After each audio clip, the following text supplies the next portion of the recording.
Hey, Mr. 5 here. So we have a new system in New York. It is called ranked choice voting. And I'm going to play a little video to talk about that and how that works. We're also going to listen to candidates' opening pitch about what they want to do for the city. And I'll explain a little bit about how I've had interactions with these candidates, some of the work that I've done with them, from Adrian Adams to our ex-governor Cuomo, and to Zoran Mandani, also Brad Lander, and Scott Stringer, who was the state controller. Now, city controller. We have a lot of great viable candidates. I think New York has some great progressive candidates. I'm gonna say this from the top of this video. I don't suggest we rank Cuomo at all. He is not a viable choice. He cannot save the city. He's only gonna hurt us.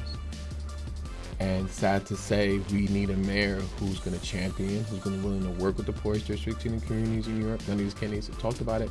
Who's gonna work with communities of color, who's going to help CBOs and build a network of community-based leaders who can also help run the city, to build task forces built up of community leaders and government officials to help run this city, not just to look at the problem and map it out and waste time like we did with other administrations, but to actually address the issues and create task forces to service the people.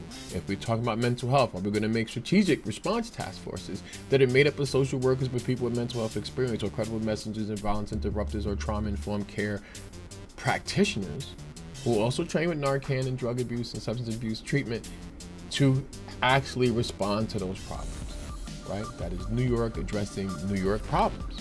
Are we going to do that? Or are we going to have a mayor to play politics, business as usual, and stay in the office, not avoid the bullshit and duck and dodge a certain amount of people who come to these mandatory panda events, and that's it?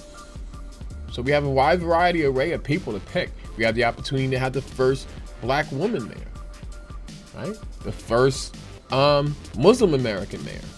We have an opportunity to have the first socialist progressive mayor, you know, and we have the first time to have an actual progressive Jewish mayor.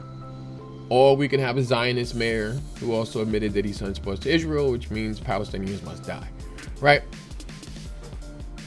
Let's be honest, we have a lot of candidates to choose from, and ranked choice voting allows for more options to be in there. I don't think Zeroy Myrie would even be in the candidacy if it wasn't for ranked choice voting, which is also a bill that he helped pass, which is kind of crazy. Helped them get on the ballot itself, right? So it allows more people to pick, which is a system of democracy. The more options, the better. The more variety of people we get to pick from is better. And then we can rank them in positions that we want to, and whoever doesn't make the ranking doesn't make the cut. So it doesn't matter if you have a billionaire backed by Nazis and fascists, who is Cuomo. He's a billionaire backed by them, backed by people who will destroy the city and put their money in the pocket to make their influences better. He's not going to help housing. He's going to cost up that. He's going to help corporations. He's not going to cut taxes for us. He's going to make cost of living harder, and he's going to be pro police, right? No, I don't think Cuomo's a good idea. But ranked choice voting allows us to say it doesn't matter if you have all that, you still have to be chosen by the people of New York. The citizens have the right. You choose ranked choice voting, get those ranks. Don't rank Cuomo. There's a new way for New Yorkers to have their say in city elections. A way that gives voters more choices and can lead to more diverse winners. It's called ranked choice voting. 74% of New York voters chose to use it in primary and special elections for city offices: mayor, public advocate, comptroller, borough president, and city council. You won't see ranked choice voting in general elections or elections for state or national offices. But in ranked choice voting elections, you can now rank up to 5 of your favorite candidates for each office. Here's how ranked choice voting works. On your ballot, you'll see candidates listed in rows and numbered rankings in columns. Pick your first choice and completely fill in the oval next to their name under the first column. Like always, you can just vote for your one favorite candidate and submit your ballot. But you might like several people.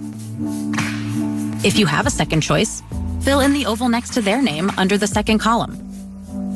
Do the same thing for your third, fourth, and fifth choices if you have them.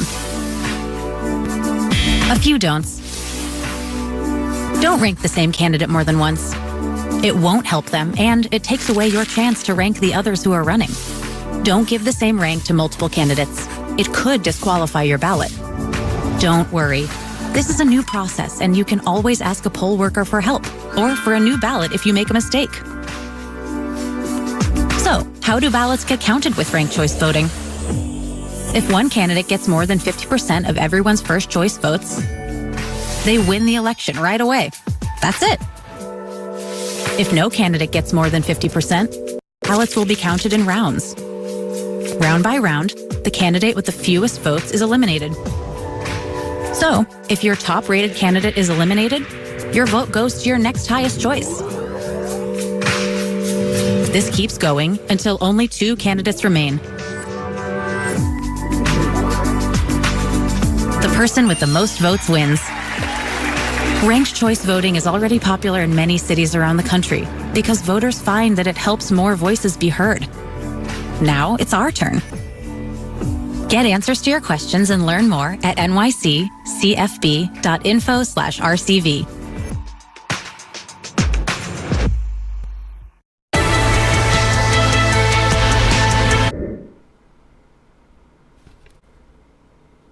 Mr. 5 here.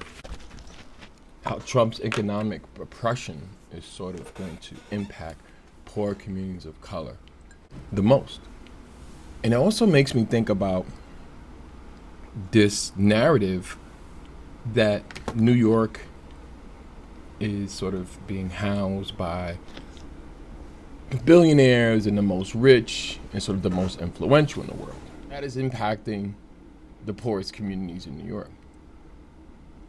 And for that, it takes the governors of the state to sort of stand up for what's needed.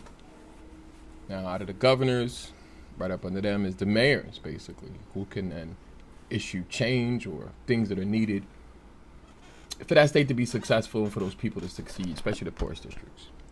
New York City is home to the poorest districts, United States of America. Let's just say that. New York Congressional District 15, 16, 17, horrible. Average family income so low that a family, which is mostly overcrowded, cannot survive. And so other means are needed, special things are needed, food pantries are normalized, assistance and support are normalized. These are where you find that there were historic chapters like the Black Panther Party, the Young Lords Party, sort of free health care is needed.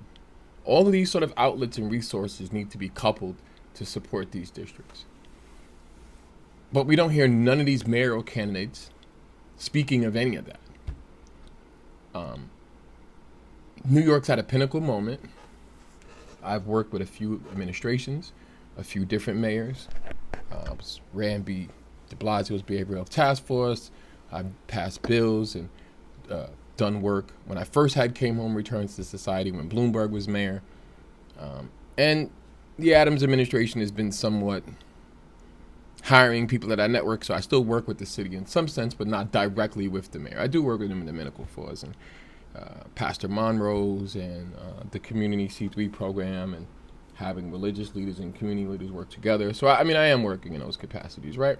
But for most of all, we now have an administration that doesn't care about the bottom 10% of society. That really wasn't matter rounding us up. That wants to work with ICE. That wants to increase Rikers. Doesn't want to close it. They want to keep it open as a correctional warehouse to supply the rest of the state with bodies so that they can make money. And then we have this other nurturing possibilities because we have so many community leaders in a network that were organized by prior mayors who were good at organizing and are just left to the wayside because the mayor sort of cherry picks who he needs to be in his administration and political power. And then those people have been slandered and fired and some resigned, and it's been horrible. So the administration has been chaos, period. It's not even been a stable administration for us. And so this next mayoral run is very, very vital into how organizations are going to run, how nonprofits are going to run, how immigrants are going to be defended, whether ICE is going to be an invading force, whether they're going to have a collaborating mayor, or are we going to have a mayor who defends New York and wants to be a New Yorker for New Yorkers, right? And so we have several candidates that I've actually worked with in the past, a lot of the organizations that our network work with. And so I want to present at least few of them and their ideas. Let's listen to some of those ideas, And so we have now the opportunity to choose the right mayor. In a time when we need defense, when we need to be protected more so than anything, where we know that the government is testing out these federal rules to see if they can really, take over the country. And they're testing out certain states. And the states out of all the 50 states are the progressive states who basically are sanctuary cities. And so we're trying to create the adversarial system between them. So, we have what's going on in LA. We're going to see it in New York. We're going to see it in Minnesota, right, where we had that George Floyd incident. And it's really going to shape the country of how we resist, but also how we organize. I think it's a time when people will come together. I think more people will come out of the fold.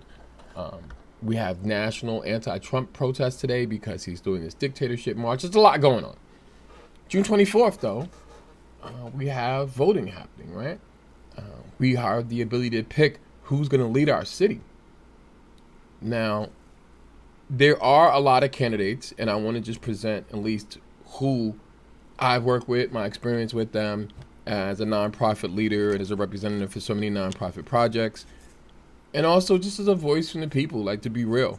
What are they going to do and what are their capabilities, right? Who should you be voting for is the real question. One, just vote, right? That's most important. Black voting, people of color voting, and representing our communities. Let's get into these candidates. In alphabetical order, Adrienne Adams is the City Council Speaker representing parts of Southeast Queens. Andrew Cuomo previously served as governor of the state of New York.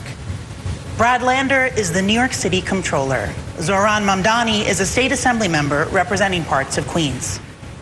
Zelnor Myrie is a state senator representing parts of Brooklyn.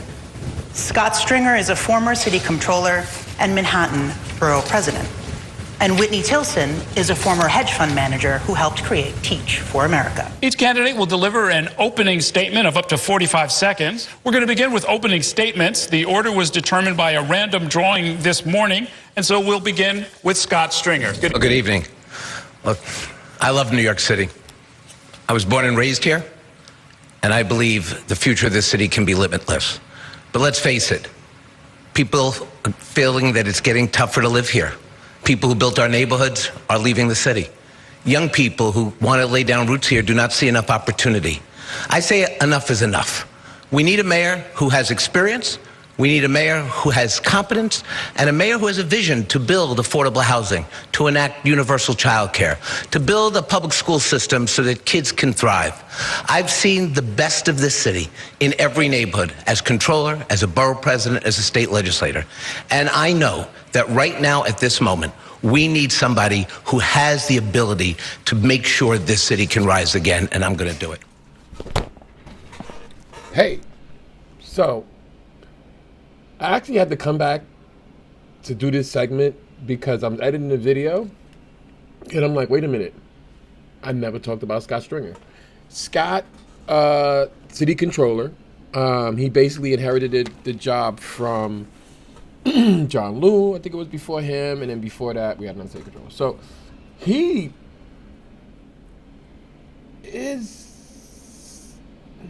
was supported about closing Rikers, but mostly because of what John Liu did.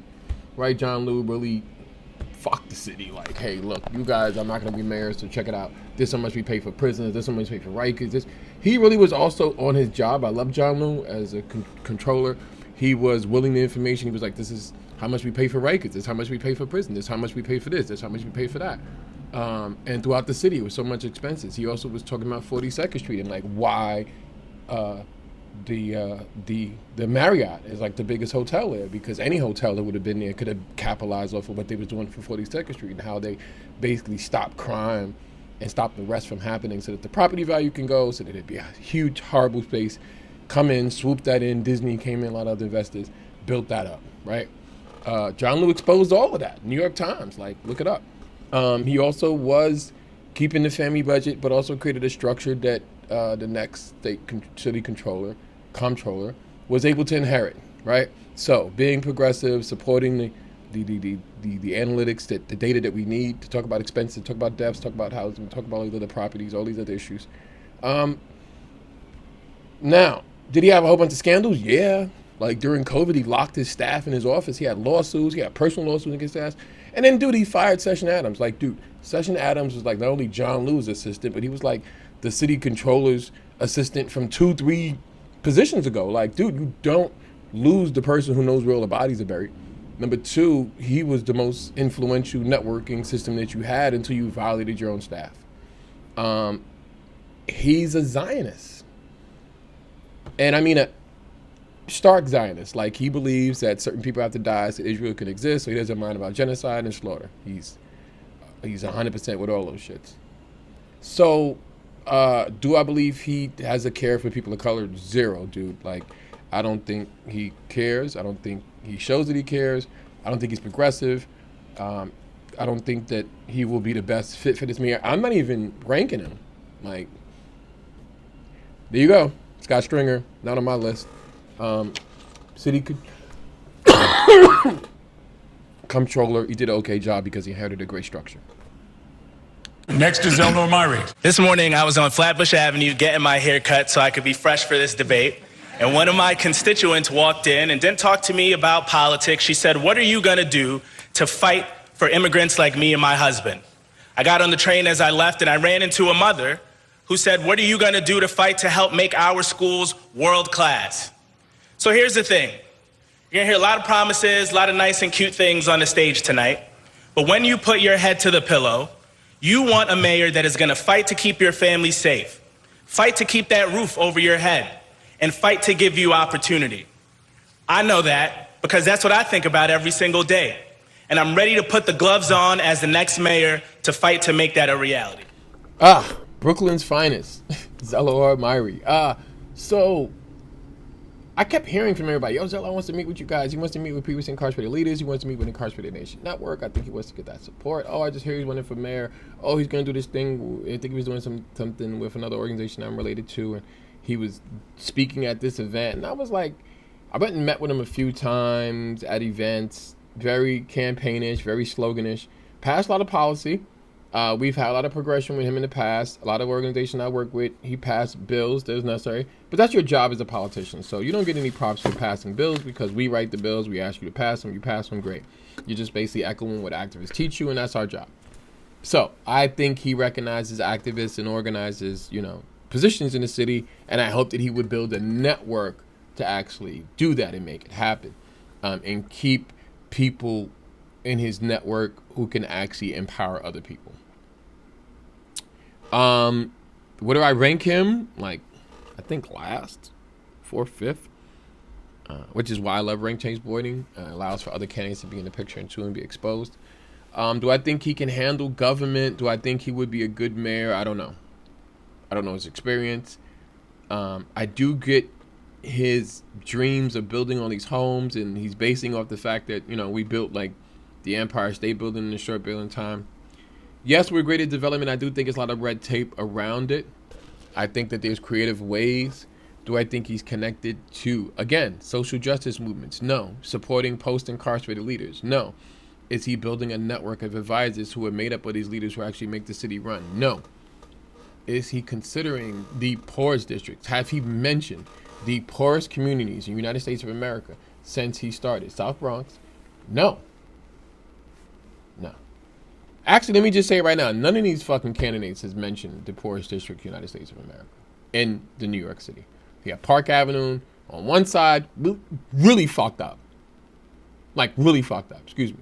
And then you have the richest side, which is like billionaires, richest people live in one building, the top, most influential people on this planet. All in one city. One mayor. Mentioning this only. They don't talk about what the needs of the people are. How are they going to address it? What are you doing uplifting communities? My neighborhood has hundreds of spoken languages. How are you networking with them? Most of these legislators only print their flyers and pamphlet in English or Spanish. That's it. You're not even going to find none in Swahili. You're not going to find none in Mandingo. No type of language. Voodoo, none of that. Not even Hebrew. There might be some Arabic translations, but that's it. City does a good job. You know, we've helped them do translators. Anyway, it's not hard. Zellor, I don't have much to say about him. I've heard him in campaigns. He's got these regular slogans. He's going to build 1 million homes. I have no idea how. He doesn't include development of churches or air rights or moving that stuff, so I'm not sure what his plan is. I haven't heard his plan. His office does not do well at communicating with poor people or the black and brown votes. We have like Panthers and Young Lords and activists and organizers and abolitionists and leftists and grassroots groups that really make this city run. None of them have made inroads with none of us. So, Zellor, vote for him. He's in New York. He's a black man. He's progressive. I'm not ranking him first, second, or third, but you can. And I suggest that you rank him, period. Thank you. Next candidate is Whitney Tilson. Good evening. I'm Whitney Tilson, and I'm not a politician. I'm a businessman and philanthropist, and I entered this race because I love this city, but right now it's a mess. It's not talent that we lack. We've got the best and brightest, nor money. We spend double that of any other city in the world. It's leadership, and we can't afford amateur hour in City Hall anymore. It is rightly said that being job of mayor of this complex, enormous city is the second hardest job in the world.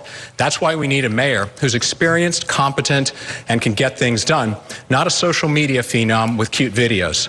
Someone who can balance the budget and make tough choices, not pie-in-the-sky promises that there's no realistic plan to pay for, and someone who will keep us safe by ending chaos, not inciting it, by supporting law enforcement, and by not threatening to defund and dismantle our police. I will be that mayor, and so I'm asking for your vote. Thank you. Brad, Zoran, so many candidates. Whitley. Don't know Whitley. He's very cop heavy. He's a money guy. He's like the Epstein minus the porn we haven't found out about yet. Like, he's a business guy. He's rich. He don't want to talk to black people. I tried to talk to him. He ain't got nothing for us. He don't care about us. He's not cared about poor communities. He don't know nothing about credible messages, violence interruption. He don't understand alternative to incarceration. He's not for raise the age. He's for keeping Rikers Olin. Nobody's voting for him. Straight up. Bail reform without giving judges dangerousness was a terrible mistake. Discovery reform went way too far, created a revolving door and snarled our DA's offices in paperwork, and even raised the age, which I fought for and believe in. I do not believe we should treat 16 and 17-year-olds as adults in the criminal justice system. However, when you don't provide supportive services and the kind of help young people make when they get involved with the criminal justice system, gangs started recruiting young people because we had effectively created a revolving door there. So we need to fix legislation that went too far. Today is Adrienne Adams. Thank you very much. My name is Adrienne Adams, and I'm running for mayor because I'm an everyday New Yorker, just like all of you are. When I open my front door, I see what every New Yorker sees, and that is we are in need of a change. I raised 4 children in Southeast Queens in the same home that we live in. I buy my own groceries, so I know the costs of groceries for everyday New Yorkers. Look, as the leader of the city council leading the most diverse city council in the history, led by a women majority, I realize what leadership truly is. I'm already doing the job. I have successfully negotiated 3 city budgets. I'm now in the middle of negotiating my 4th city budget. I continue to lead and step in where our current mayor has not, where we have fought through the city council budget cuts. We have saved public libraries and pre-K. I'm Adrienne Adams, already doing the job, asking you to rank me number 1. To be the first woman mayor of the city of New York. Okay, let's go. Councilman Adrienne Adams. Wow. Okay, so Adrienne Adams, amazing black woman. I believe that she's had enough experience in government, to be honest, to run this city. I think she would be an excellent mayor. I think she would be a good mayor. I think that she understands criminal justice, what it is to be a person of color living in New York. I think she understands the role of the police. I think she understands the impact and the systemic impact on young people at Rikers Island. She understands that. Housing, she does that. She's in city doing the work. She's working with the administrations that represent the state. She's working against this administration who's trying to harm the state, right? She's doing great work. Do I think she'll win? No. Because Are we going to vote for a black woman? Are we going to have the first black mayor in New York? No, we're not. Does she have the corporate support? No. Does she have enough endorsements? No. I think she does. She needs to. A lot of endorsements have went to Cuomo that I believe stem from the work that she did in the council. A lot of laws, a lot of housing laws, a lot of protections for citizens that are under her purview is her duty. And so with that, a lot of things that the governor can take credit for in his past terms are with the city council doings, right? A lot of things that even before he retired out and quit because of, you know, his legal battles and his rape accusations and all kind of other things, that she literally keeps the city operating right, kept us progressive. She's also who I've worked with personally around young people in Queens. I remember working with Erica Ford under her guidance in Life Camp. We was doing something, and I was director of youth and family development, and I'm working to create some things for the holidays. And like Adrian called me personally, like on my cell phone, like, look, I'm gonna come around. I got this whole train. We're gonna give out gifts. I got money from, the PL Center. And I'm like, well, the PL is not a safe space for young people, especially our young people with gun violence history. And so she's like, okay, we'll do it in the middle of the street then. It ain't gotta be non-invasive. Let's make it low barrier. Just tell them to come outside and get toys for the kids. And it made it that simple, right? Just that simple change was able to supply a whole neighborhood. Young people didn't feel interacted by police. Police were there doing their job, keeping it secure. And it wasn't inside their facility. It wasn't facilitated by them. It made it feel like that. And she came out personally and gave out the gifts, have staff, legislative people connecting with the community. We came to her around closing Rikers. I came to her about my HALT bill on solitary. I came to her about parole reform. All these things, she was not only receptive, but when it made sense, made it happen. She would be a great mayor. Unfortunately, she will not win this race. I'm just being honest. I would love for her to win. I would love for her to win by default, to be honest. Great administrator. I think she's a great juggler. I think that if she puts together a team of all of the networking resources that she have and the team of allies that she know run this city and keep it running in 5 different boroughs, it'll make her job easier, and she'll be able to delegate out an ability to help bring resources and a network of resources to the city to help that while she's handling other administrative duties. So yes, she does have the ability to be the mayor. No, I don't think she has the finances. I think she has Tish James behind her, a major supporter. She keeps mentioning that. Doesn't like she gets a lot of more endorsements. Does she have the political power to win? I don't think so, but I think once she gets to that office, she'll be able to manage it. So I would vote for Adrienne Adams. That is a positive vote. Yeah. Next candidate is Brad Lander. If you watched last week's debate, you already know I'm not the flashiest candidate in this race. I don't have a famous father. I'm not the best at TikTok. My daughter's here. All her videos do better than mine. But I love this city. I believe in its future, and I know how to make government work better. As controller, I've saved taxpayers over $2 billion, canceled corrupt contracts, managed the pension funds to record highs. I've built or saved over 50,000 affordable homes. As mayor, I'll deliver 500,000 more. That's why today, the New York Times opinion panel said, I'm the best choice for mayor. I've got the public integrity that New Yorkers deserve, the progressive values that New Yorkers share, and the management chops to deliver on them. Oh, wow. So, city controller Brad Lander. I know Brad for a very long time, since he was in a political position. Brad passed a lot of policies. Brad is very, very iffy, but he's very strong on human rights. I think he's a member of J-Fridge with me as well. That's for Jews for Racial Reform and Economic Justice. We did put him into our system, into the Jewish vote. I know that he's in the other Democrats for America club, I think listing 2. So he gets a lot of support on these sites as a progressive, right? Progressive means that we have confidence that every policy you're going to put forth is going to further New York. Every policy you can put forth is going to be what the city wants. And Brad is a part of that progressive caucus. I think that as a state controller, he's done a good job, mostly because Scott Stringer inherited Session Adams.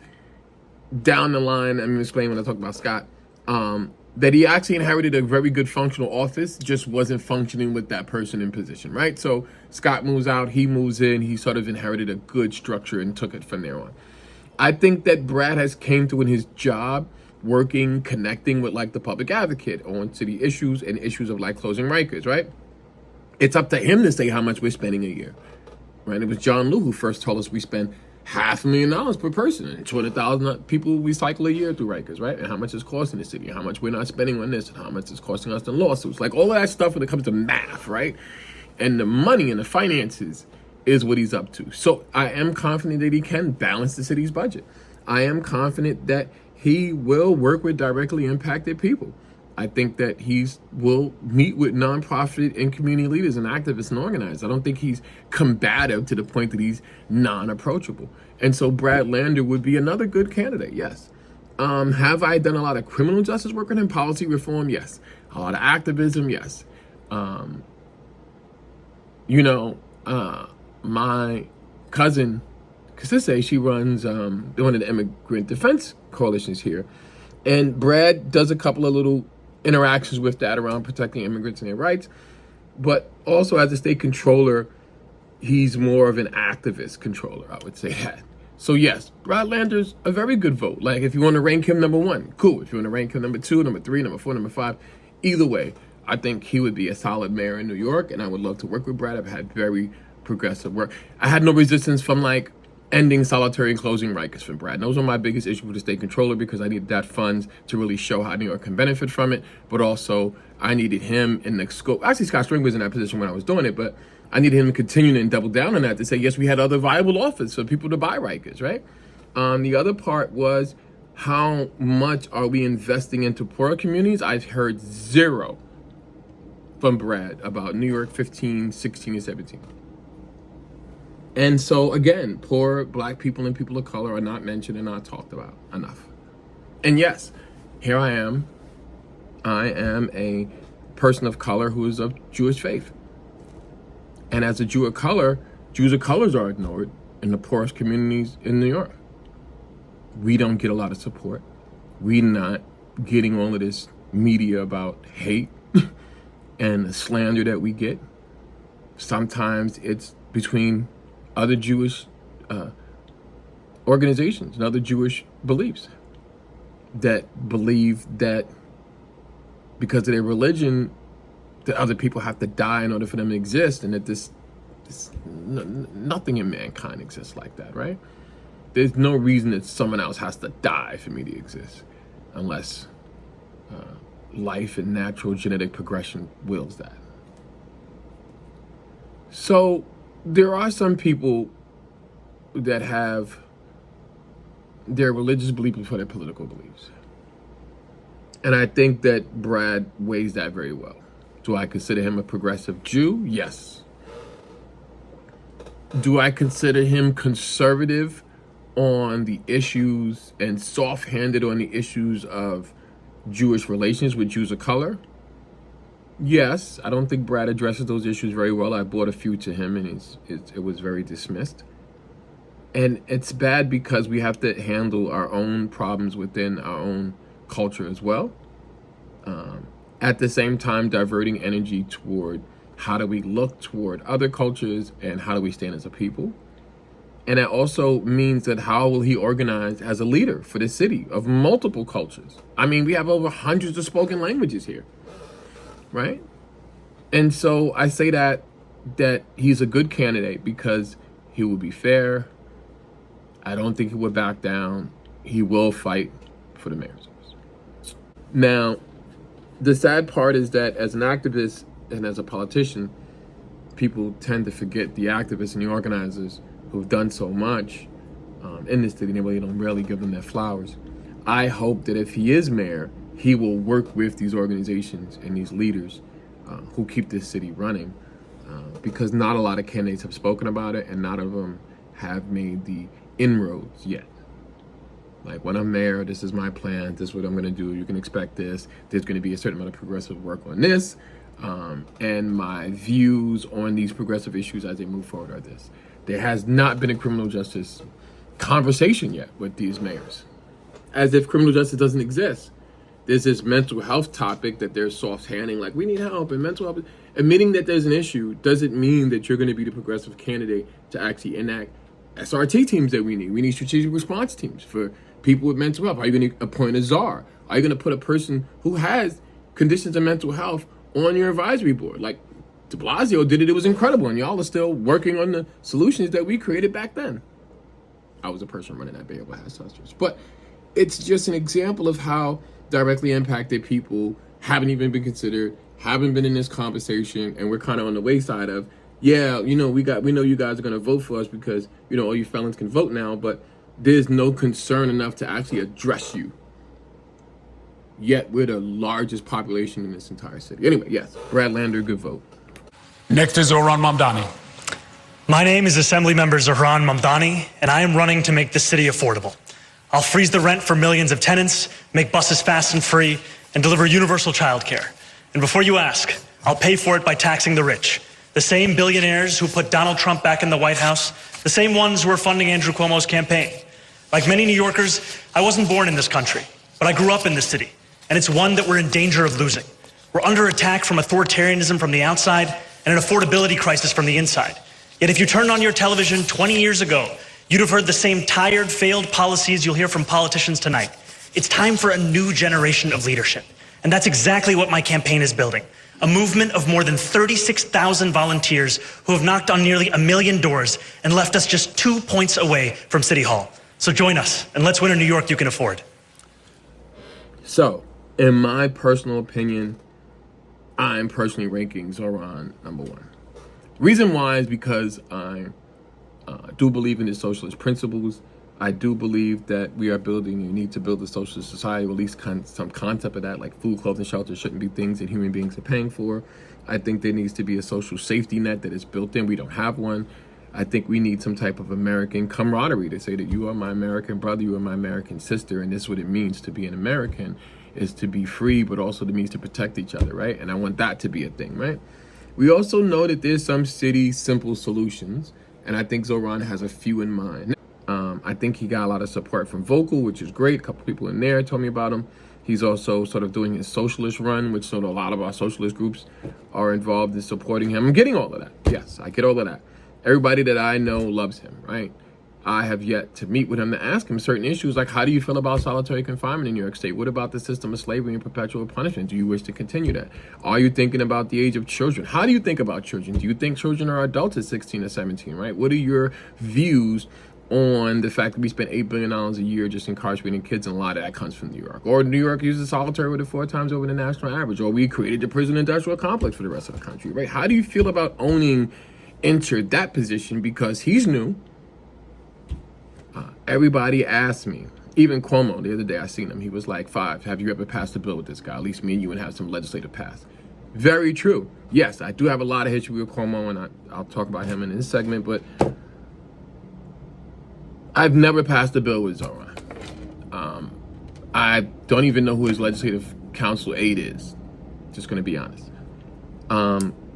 Do they have a great reputation of reaching out to criminal justice organizations? No. No.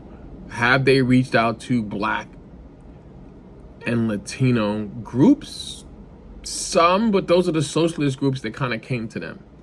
I'm just going to be honest. I know that for a fact. Drum, all of them. Now, from a person who's founded so many organizations, right, and helped found everything. So kind of the people that I know are from a generation that sort of birthed this movement that is viable and active today. Has there been any conscious consultation with any of the elders? No. Has this campaign or candidacy spoken to any political prisoners? I don't even know if they know what a political prisoner is. I'm assuming because they're socialists, right? So this is under the assumption that he's doing and wants to build a social city. So I agree with that sort of blanketly. But I do feel a certain way about that. I do feel like, dude, I was talking to Kazembe at Maisels the other day, and Maisels is, a movie theater, a socialist place, and they was like, oh, Zohran came through. And I was like, did he come through, or was he just filming out front, and then you seen that, and he came out there and talked to him? It was like, I think the effort was made on our people supporting him. Has he sat down or made a forum or did a town hall or hosted an event or made an effort to answer the emails of black and brown organizations to say, I see what you're doing and what you've done, and this is how I could help.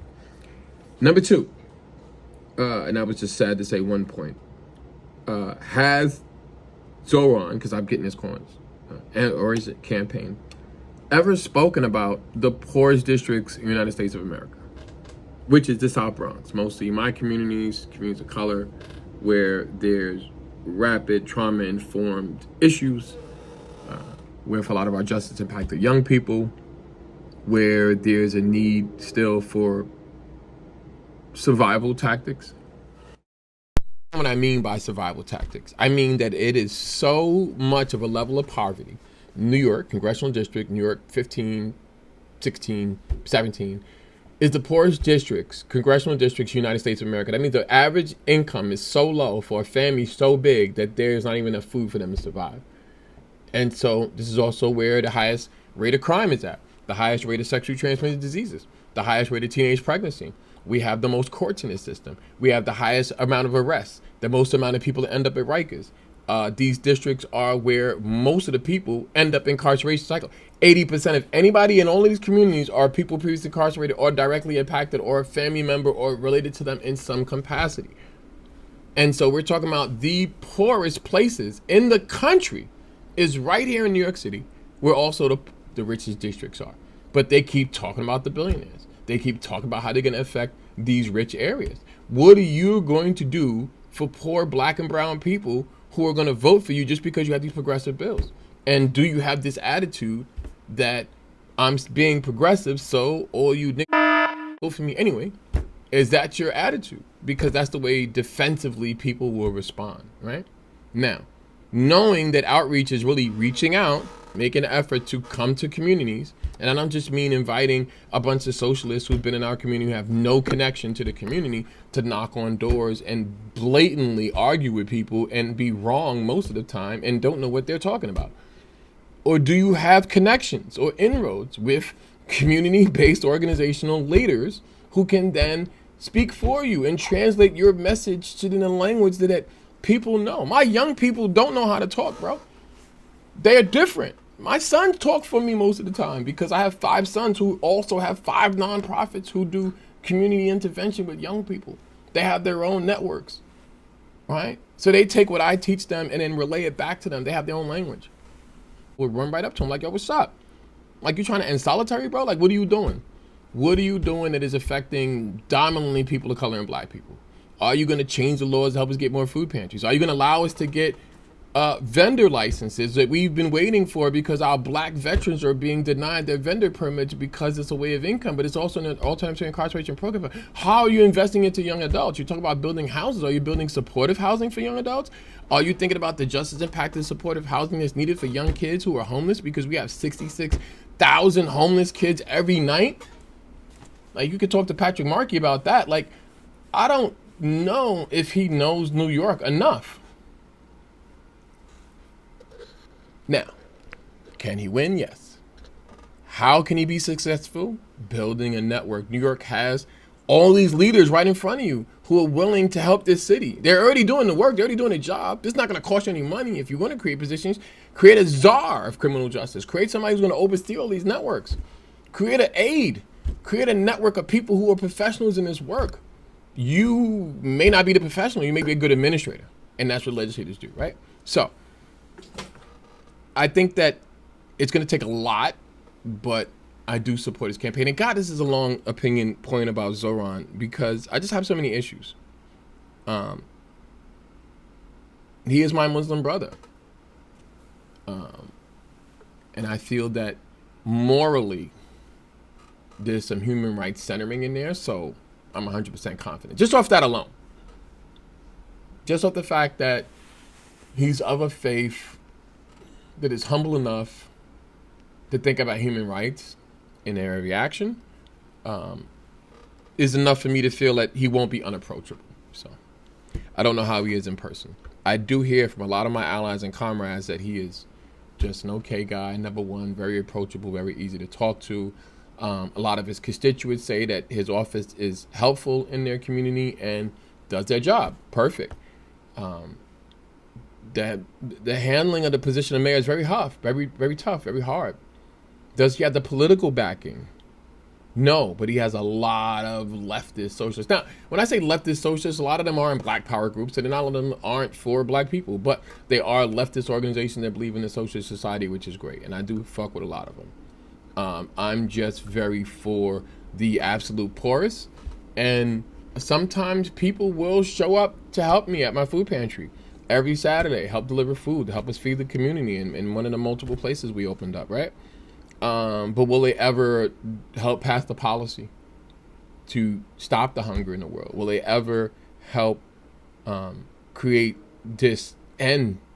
Or do they want just a weekly way for them to feel good? And that's called boutique activism.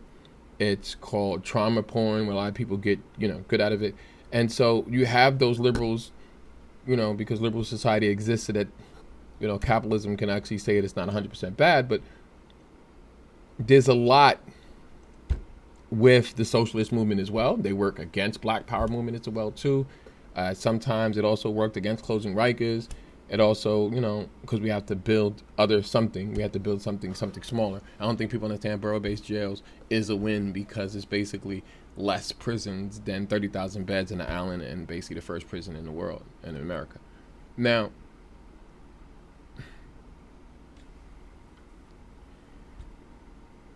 I am going to vote for him. Personally, I do want him to be mayor. Then I'll, be having to be running down to him. But I was hoping to have some type of interaction before that, right? Like being it represents so much progressive and so much young adult programs and so much alternative incarceration programs, so much we needed, the progressive network of DAs that we have, all of this stuff, really how the city operates. And I hope that he's ready with a team where his team is receptive for work because their communication sucks. I'm just going to be honest. And that's it, on that. Next is Andrew Cuomo. Good evening, and thank you all very much for having me here today. I do have a very famous parent who I'm very proud of, Matilda Cuomo, and I hope she's watching. Everyone has a plan, as you've heard. Everyone always has a plan. That's always the way. But the question for tonight is, who has the ability to get the job done? That's really the question. Who can build housing? I built housing across the nation as HUD secretary. I built LaGuardia Airport, Kosciuszko Bridge, 2nd Avenue Subway, and more. Who can do public safety? While my colleagues were defunding the police, I was adding more police. Who can manage the city? I manage the state that has double the budget of New York City. And who can take on Donald Trump? That is the big question. And he sent troops into cities all across this country, but he never sent them into New York when I was there, and he never will when I am mayor. A job looks easy when you haven't done it. Experience matters. I will get the job done. I will work for you 24/7. Thank you.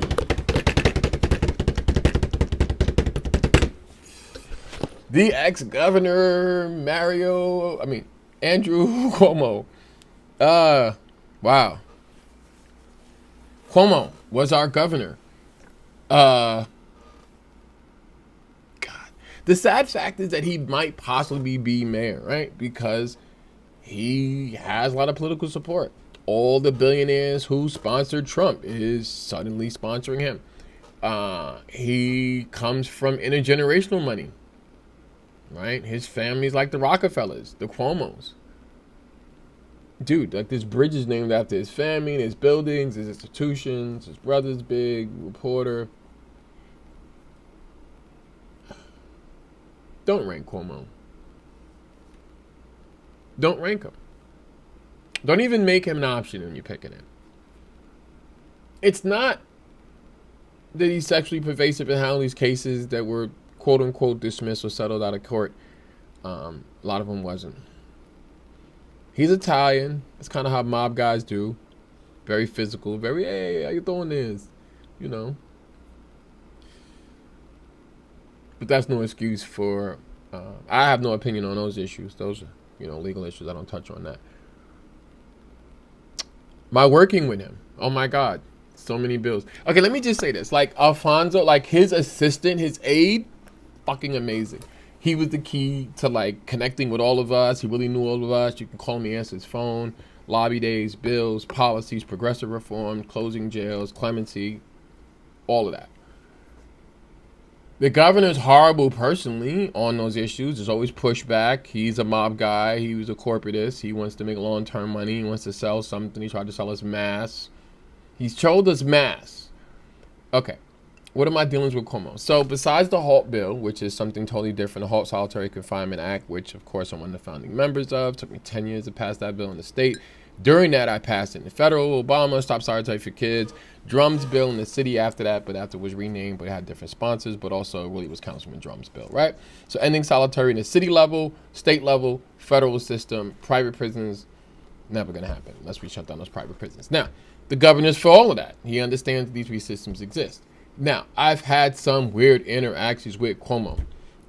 Because I do so many documentaries and films and projects and stuff, and my activism is kind of hard on, he's probably knows the best of the birth of it. So from organizations that we created to other groups and collective groups just for voting pool policies, procedures up on lobby days are important. So he kind of is always going to hear about us, from raising the age to parole reform to parole justice to basically creating different systems of closing prisons to abolition work to creating resources to creating alternative incarceration to considering state facilities and the release of those facilities into community organizations or projects that can serve that, right? There's a lot of work that was also thrown at him, not only progressive, but balancing budgets for housing, nursing homes, keeping group homes alive, tier 3s, drug treatment programs, Oasis, like all of that's under the governor's sort of purview. So when it doesn't work, it's kind of his fault. And when it does work, he kind of gets credit for it and can take credit for the success, even if he didn't write the policy. He can talk about ending solitary and humane rights, even though he didn't write the bill.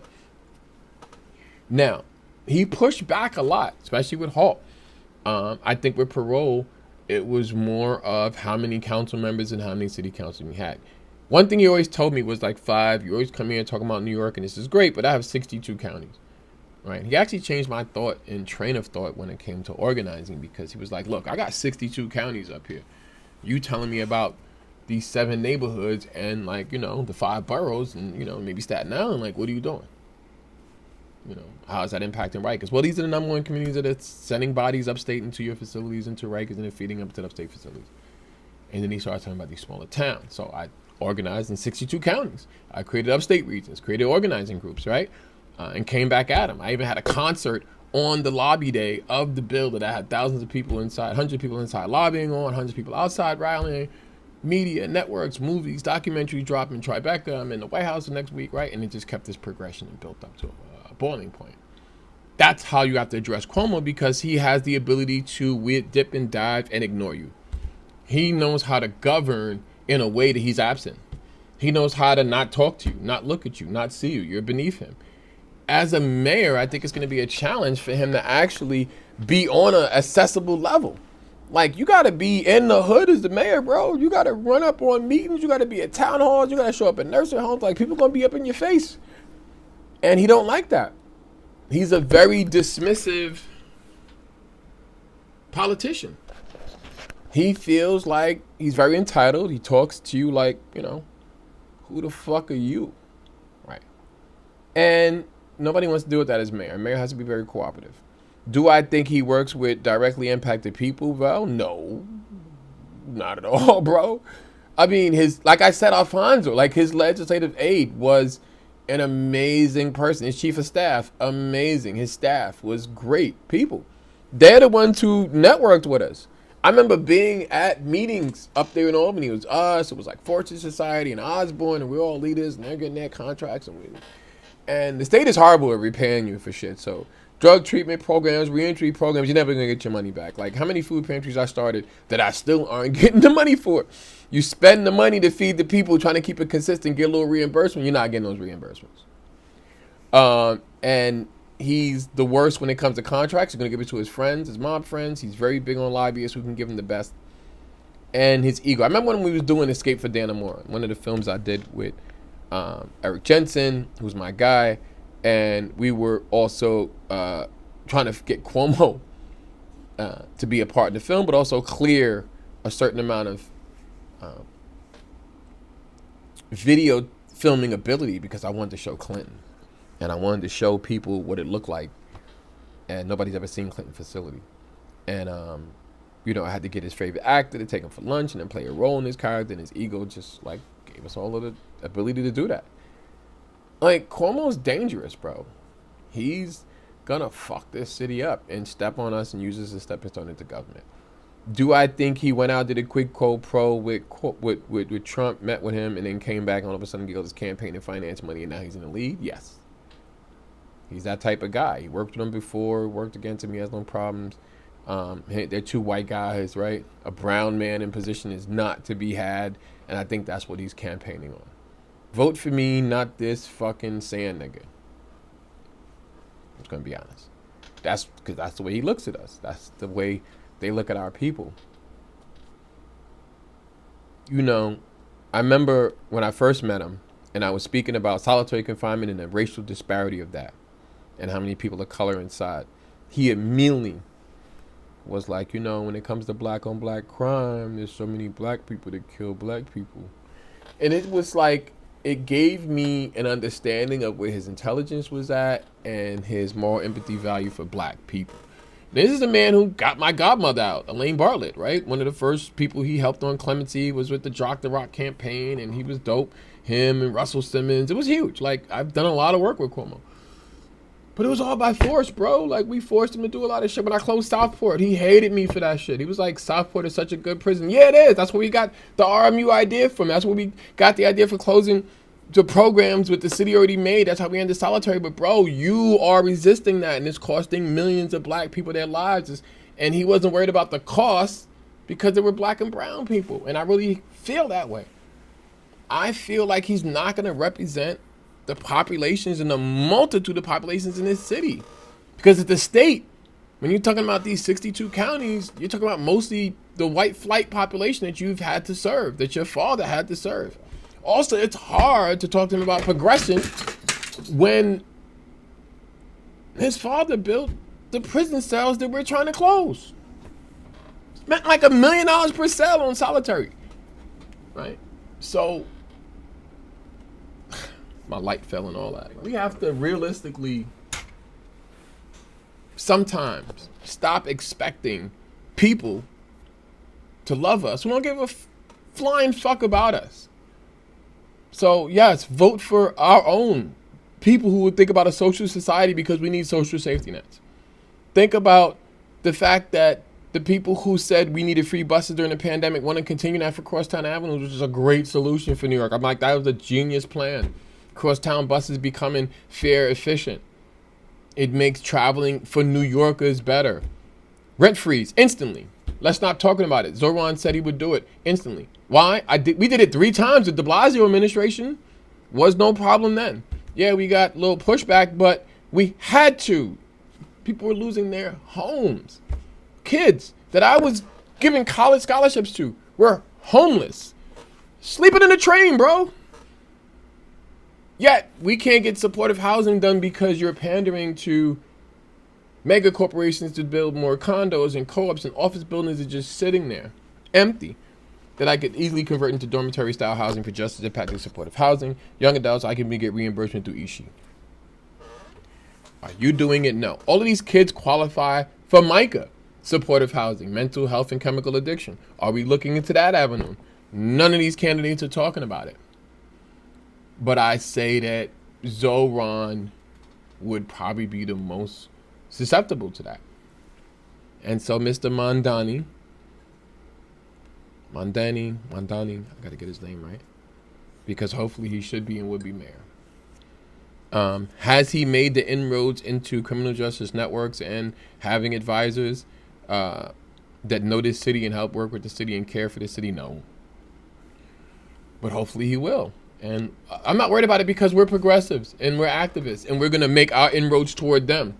Like, whoever's mayor, we at your door the next day, bro. Like, so, Cuomo, I think will think like a governor. He's going to step on New York for his next step. This is not about him helping the city. Is he strong to stand up for Trump? Dude, him and Trump are in the same pool, man. They're billionaires and millionaires together. Okay, his rent is $7,000 a month. Dude, you're paying that for rent? You're not even a homeowner? So I do not want him for mayor. I think all the progressive shit that we're doing is going to just close all those doors. Credible messenger movement, done. The fact that the city needs to have its own New York State, system of gun violence, against gun violence. We had a governor who just stood up under persecution, and she's been strong, standing with other progressive for a sanctuary city. Is he going to defend that? No. He just said, well, they shouldn't have been illegal immigrants on a live debate. The MTA goes through a rigorous contracting process. They should never have hired illegal immigrants if it is true. But obviously, I had nothing to do with them hiring anyone. I'm sorry, is that what you said? What did you call them? If anyone was undocumented or they didn't pay the proper wages, I had nothing to do with it. It would have been done through the MTA. You didn't pay them the proper wages. You cheated them out of the prevailing wages they were due and the health care they were due. I didn't contract with them at all. Like, won't you have that assumption that certain people are guilty because of their status or who they are? And a person being illegal, no one's illegal on stolen land, my guy. Like, none of us is illegal. All of us are immigrants. My family came here from Ethiopia, Aksum, the desert, where temples are underground. And we came here to make a better life and realized, holy shit, the color of our skin, we can't even do that. We have to fight. And so for you to say, oh, these illegal immigrants shouldn't have been there, for people that you didn't pay, because once you find out they was illegal or the organization that you hired was irresponsible in hiring illegals, you was like, oh, I ain't got to pay them. They ain't got no defensive rights. So you were easily willing to victimize people out of their rights when they don't have to. You say minimum wage. You didn't do that, dude. We did. We forced you on that for the bullshit price we got now. Like, you're not progressive. You're progressive because of us. You are progressive because New York is progressive. So Cuomo, hell no.